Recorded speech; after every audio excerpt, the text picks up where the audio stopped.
औरत की शारीरिक तकलीफ या कमजोरी किसको दिखती है? विभा अपने काम में बहुत मस्त रहती थी।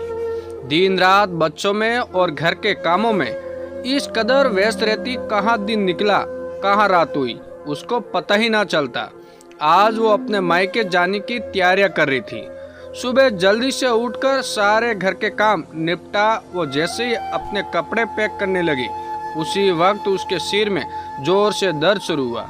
तभी वो चाय बनाने के लिए रसोई घर में चली गई। एक सिर दर्द की गोली लेकर वो फिर से काम पर लग गई। आज उसके मायके जाने का कारण उसकी भाभी थी। उसकी भाभी को अपने मायके जाना था, जिस कारण से विभा को अपनी माँ की देखरेख करने वहां जाना था। कुछ ही दिन पहले विभा की अपनी भाभी से बात हुई। उसकी भाभी ने उसे बताया कि उसे उसके माँ पापा को हरिद्वार लेकर जाना है।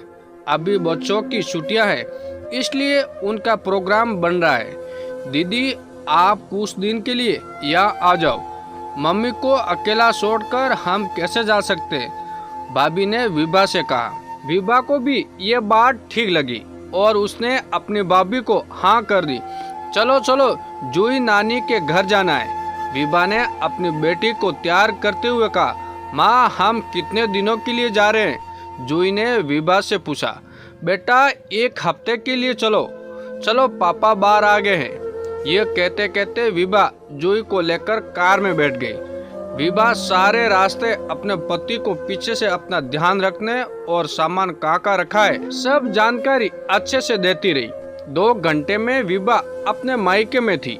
वो अपनी माँ और भाई भाभी से मिली। इतने में उसने देखा कि भाभी का सामान भी मायके जाने के लिए तैयार है। उसकी भाभी थोड़ा चाय पानी पूछकर मायके चली गई। अब पीछे से सारा काम विभा को ही संभालना था। उसके पति भी विभा को छोड़कर अपने काम से बाहर चले गए।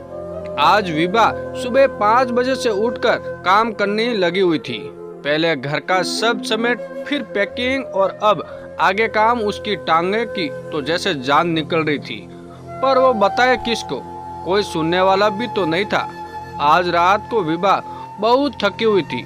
उसकी माँ ये सोच रही थी कि विभा आकर कुछ समय उसके पास बैठेगी, परंतु वो तो सो गई। कुछ देर बाद उसकी माँ भी सो गई। अगले दिन घर के सारे काम निपटाकर विभा फिर से थकी थकी थोड़ी देर धूप में बैठने गई। इतने में उसकी माँ भी उसके पीछे पीछे आ गई और विभा से बैठकर बातें करने लगी। विभा, तुम जब से आई हो मैं देख रही हूँ, बहुत ही ढीली सी लग रही हो। कुछ बात है क्या बेटा? माँ ने विभा से पूछा।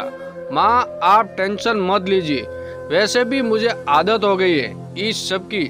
वैसे भी औरत की शारीरिक कमजोरी किसको दिखती है? विभा अपनी माँ से बात करते हुए रोने लगी। माँ ने अपनी बेटी को गले लगाया और अपनी बच्ची का ध्यान करने में जुट गई।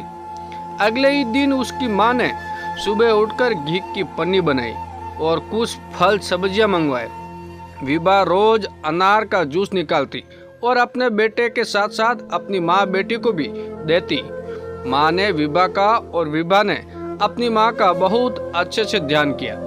जब उसकी भाभी घर वापस आई तो क्या देखती है कि उसकी ननद तो पहले से काफी अच्छी लग रही थी। दीदी, मम्मी जी के साथ रहने की खुशी में तो आप पहले से भी सुंदर दिख रही है। विभा की भाभी ने विभा पर व्यंग कसते हुए बोला। विभा उसका कुछ जवाब देती उससे पहले उसकी सास बोली। बहू, यह सारी गलती मेरी है। मैंने जब से विभा की शादी की है तब से उसके हाल पर छोड़ दिया था। बस अपने बेटे को और तुम्हें अपनी जिंदगी समझ लिया। शायद विभा अभी भी मुझे कुछ नहीं बताती। उसकी हालत देखकर ही मैंने उससे पूछा। मेरी बेटी को भी थोड़ी देखभाल चाहिए, जो उसको मिल गई। विभा, आज के बाद हर साल तुम मेरे पास 15 दिन रहकर जाओगी, जिसमें तुम मेरा और मैं तुम्हारा ध्यान रखूंगी। और बहू, तुम्हारे लिए भी मैंने घी की पन्नी बनाई है। पूरा 1 हफ्ता तुम भी खाना और अपनी सुंदरता बढ़ाना। और सब हंसने लगी।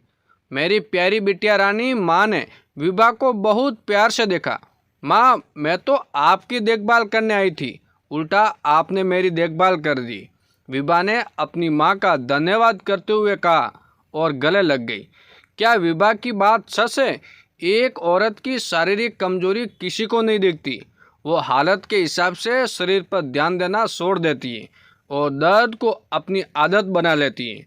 और क्या विभा की मां के द्वारा उठाया गया कदम आपको सही लगा? अपने कमेंट के माध्यम से हमें ज़रूर बताएं और चैनल पर नए हो तो चैनल को सब्सक्राइब जरूर कीजिए।